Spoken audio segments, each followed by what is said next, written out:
प्यारे बच्चों, नमस्कार। जेसीईआरटी के डिजी स्कूल में आपका स्वागत है। मैं अनुपमा आज आप लोगों के साथ आप लोगों की विज्ञान की पुस्तक विज्ञान एवं प्रौद्योगिकी के अध्याय 16 के पाठ वायु एवं जल प्रदूषण एयर एंड वाटर पॉल्यूशन पर चर्चा करूंगी। बच्चों, यह इस पाठ का पहला वीडियो है और आज इस भाग में हम लोग वायु प्रदूषण के कारक तथा वायु प्रदूषण से होने वाले नुकसानों पर चर्चा करेंगे। तो चलिए शुरू करते हैं। जीवों को जीवन का अस्तित्व बनाए रखने के लिए स्वच्छ जल तथा शुद्ध वायु का होना अति आवश्यक है। बिना साफ पानी और साफ हवा के कोई भी सजीव जीवित नहीं रह सकता है। क्या आप बता सकते हैं कि चंद्रमा और मंगल पर जीवन क्यों नहीं है? वैसे तो बच्चों, वहां जीवन नहीं होने के बहुत सारे कारण हैं, लेकिन उनमें जो सबसे प्रमुख कारण है वह यह कि चंद्रमा और मंगल ग्रह पर वायु और जल अनुपस्थित है और हम लोग जानते हैं कि बिना हवा और पानी के कोई भी सजीव जीवित नहीं रह सकता है। प्रकृति से हमें वायु तथा जल पर्याप्त मात्रा में प्राप्त होते हैं, परंतु आज कई कारणों से वे प्रदूषित हो रहे हैं। अब प्राकृतिक जल और प्राकृतिक हवा स्वच्छ नहीं रह गई है। प्राकृतिक वातावरण में होने वाले अवांछित एवं हानिकारक परिवर्तन प्रदूषण कहलाते हैं। ये प्रदूषण पर्यावरण के भौतिक, रासायनिक या जैविक घटकों के कारण हो सकते हैं। प्रदूषण न सिर्फ सजीवों बल्कि निर्जीवों को भी हानि पहुंचाते हैं। शहर हो या गांव, सब कोई प्रदूषण की समस्या से परेशान है। चलिए अब हम लोग देखते हैं कि प्रदूषण कितने प्रकार का होता है। प्रदूषण मुख्यतः 4 प्रकार के हैं: जल प्रदूषण, वायु प्रदूषण, भूमि प्रदूषण और ध्वनि प्रदूषण। आज इस भाग में हम लोग जल प्रदूषण और वायु प्रदूषण पर चर्चा करेंगे। तो चलिए सबसे पहले हम लोग वायु प्रदूषण किसे कहते हैं इस पर चर्चा करते हैं। सांसों को चाहिए शुद्ध हवा का झोंका। सोचिए, किसने इन्हें रोका? वायु, oxygen, carbon dioxide, nitrogen, argon आदि गैसों का मिश्रण है, जिसमें सभी की मात्रा निश्चित है। जैसे नाइट्रोजन 78%, ऑक्सीजन 20.9% और बाकी लगभग 1% में कार्बन डाइऑक्साइड, आर्गन या अन्य गैसें मौजूद रहती हैं। वायुमंडल के बाहर से अवांछित पदार्थों के आने या पहले से उपस्थित अवयवों की मात्रा बढ़ने से जब हानिकारक प्रभाव पड़ने लगते हैं, तब इसे वायु प्रदूषण कहा जाता है तथा इन अवांछित पदार्थों को वायु प्रदूषक कहते हैं। वायु प्रदूषण के कारकों को मुख्यतः 3 भागों में बांटा जा सकता है: उत्पत्ति के आधार पर, पदार्थ की अवस्था के आधार पर और स्रोतों के आधार पर। चलिए अब हम लोग बारी बारी से इस पर चर्चा करते हैं। तो सबसे पहले हम लोग उत्पत्ति के आधार पर वायु प्रदूषकों को देखेंगे। उत्पत्ति के आधार पर भी वायु प्रदूषकों को 2 मुख्य भागों में विभाजित किया जा सकता है: प्राथमिक प्रदूषक और द्वितीय प्रदूषक। प्राथमिक प्रदूषक किसे कहते हैं? ये प्रदूषक किसी प्रतिक्रिया या क्रिया के फलस्वरूप सीधे उत्सर्जित होते हैं, जैसे ज्वालामुखी के विस्फोट से निकलने वाली राख और धुआं, और कोयले और तेल के जलने से उत्पन्न कार्बन डाइऑक्साइड और कार्बन मोनोऑक्साइड गैसें आदि। द्वितीय प्रदूषक में आते हैं जब प्राथमिक प्रदूषक आपस में या वायुमंडल के साथ प्रतिक्रिया करते हैं तो इस तरह के प्रदूषक निकलते हैं, जैसे सल्फर ट्राइऑक्साइड, सल्फ्यूरिक अम्ल, नाइट्रिक अम्ल, गाड़ियों के धुएं में निकलने वाला नाइट्रोजन डाइऑक्साइड या रासायनिक धूल, कोहरा आदि। इन्हें हम द्वितीय प्रदूषक कहते हैं। प्रदूषकों को हम पदार्थ की अवस्था के आधार पर भी बांट सकते हैं और ऐसे प्रदूषक भी दो प्रकार के होते हैं, गैसीय वायु प्रदूषक और सूक्ष्म प्रदूषक। तो सबसे पहले हम लोग गैसीय वायु प्रदूषक के बारे में चर्चा करते हैं। ये सामान्य ताप और दाब पर गैसीय अवस्था में रहते हैं, जैसे कार्बन डाइऑक्साइड, नाइट्रोजन के ऑक्साइड, सल्फर के ऑक्साइड आदि। सूक्ष्म प्रदूषक ये गैसीय अवस्था में नहीं होते हैं। धूल, धुएं, तरल बूंदों के रूप में निलंबित सूक्ष्म पदार्थ आदि सूक्ष्म प्रदूषक कहलाते हैं, जैसे क्लोरोफ्लोरोकार्बन, एयर कंडीशनर और रेफ्रिजरेटर से निकलने वाला सूक्ष्म ठोस या तरल कण है जो ओजोन परत को हानि पहुंचाता है। तीसरा, स्रोतों के आधार पर भी हम वायु प्रदूषक को बांट सकते हैं और इनके भी दो प्रकार होते हैं।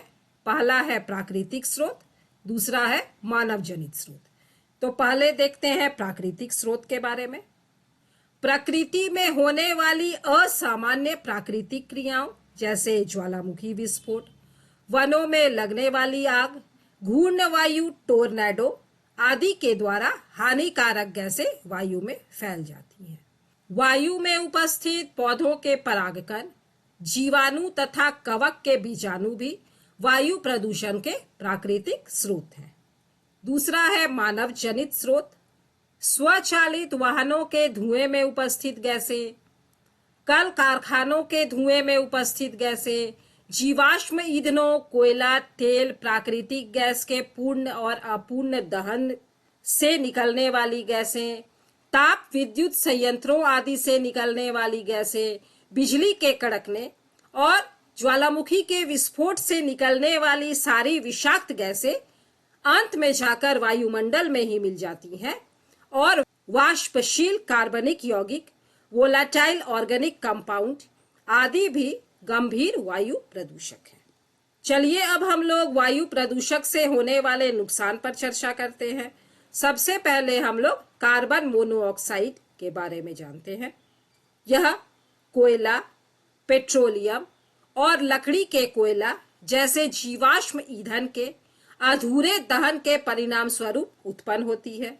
डीजल और पेट्रोलियम का उपयोग करने वाले ऑटोमोबाइल कार्बन मोनोऑक्साइड के प्रमुख स्रोत है। यह एक विषैली गैस है जो श्वास के द्वारा शरीर में पहुंचती है।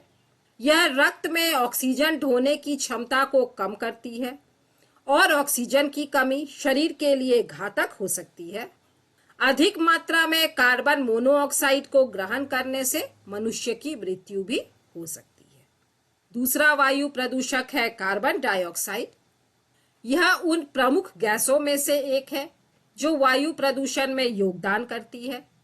यह मुख्य रूप से कारखानों, बिजली घरों में ईंधनों के जलने और स्वचालित वाहनों के धुएं से, साथ ही जंगलों में लगने वाली आग के कारण भी कार्बन डाइऑक्साइड निकलकर वायुमंडल में मिल जाती है। इसकी निरंतर वृद्धि से पौधा घर प्रभाव, ग्रीन हाउस इफेक्ट या विश्व तापन, ग्लोबल वार्मिंग में वृद्धि हो रही है। इसके कारण अर्थात विश्व के तापमान के बढ़ने के कारण ध्रुवीय हिमखंड पिघल रहे हैं और समुद्रों में जल का स्तर बढ़ता जा रहा है, जिसके कारण समुद्र के किनारे बसे हुए शहरों के डूब जाने का खतरा उत्पन्न हो गया है और साथ ही जलवायु परिवर्तन की समस्या भी उत्पन्न हो रही है। सल्फर के ऑक्साइड, यह वायु प्रदूषण का लगभग 18% हिस्सा है। यह रासायनिक उद्योग और धातुओं के पिघलने, लुगदी और कागज मिलों, तेल रिफाइनरों आदि द्वारा उत्पादित किया जाता है। सल्फर डाइऑक्साइड गैस को श्वास में ग्रहण करने से दमा, ब्रोंकाइटिस जैसी बीमारियां होती हैं। यह गैस फेफड़ों को स्थायी रूप से क्षतिग्रस्त भी कर सकती है। सल्फर के ऑक्साइड वायुमंडल में उपस्थित जलवाष्प से मिलकर सल्फर के अम्लों का निर्माण करते हैं। सल्फर डाइऑक्साइड ऑक्सीजन के साथ मिलकर सल्फर ट्राइऑक्साइड बनाता है और सल्फर ट्राइऑक्साइड जल के साथ मिलकर सल्फ्यूरिक अम्ल बनाता है। यह सल्फ्यूरिक अम्ल वर्षा जल के साथ मिलकर अम्ल वर्षा का रूप ले लेता है। अब हम लोग नाइट्रोजन के ऑक्साइड पर चर्चा करते हैं। नाइट्रोजन के कुछ ऑक्साइड प्राकृतिक प्रक्रियाओं जैसे बिजली कड़कने के साथ साथ थर्मल पावर स्टेशन, कारखानों, ऑटोमोबाइल आदि से उत्पन्न होते हैं। ये वायु प्रदूषण का लगभग 6% हिस्सा है। सल्फर के ऑक्साइड की तरह ये भी वायुमंडल में उपस्थित जलवाष्प के साथ मिलकर नाइट्रोजन के अम्लों का निर्माण करते हैं। नाइट्रोजन मोनोऑक्साइड ऑक्सीजन के साथ मिलकर नाइट्रोजन डाइऑक्साइड बनाता है और नाइट्रोजन डाइऑक्साइड जल के साथ मिलकर नाइट्रिक अम्ल और नाइट्रस अम्ल बनाता है और ये अम्ल वर्षा जल के साथ मिलकर अम्ल वर्षा का रूप ले लेते हैं। कार्बन मोनोऑक्साइड की तरह नाइट्रोजन मोनोऑक्साइड भी रक्त में ऑक्सीजन वहन की क्षमता को कम कर देता है। इस तरह के ऑक्साइड आंखों में जलन एवं श्वसन संबंधी रोग उत्पन्न करते हैं। धुएं में ठोस और तरल दोनों प्रकार के सूक्ष्म कण तथा कई हानिकारक गैसें होती हैं। जाड़े के दिनों में औद्योगिक क्षेत्रों में धुआं और कोहरा आपस में मिलकर धूम कोहरा का निर्माण करते हैं। इससे दृश्यता में कमी आती है, जिससे सड़कों पर वाहन दुर्घटना की आशंका बढ़ जाती है।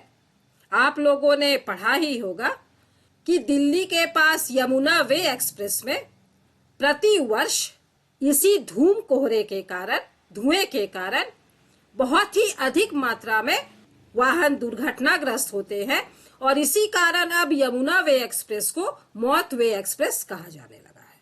इससे दमा, खांसी, गले में घरघराहट महसूस होती है।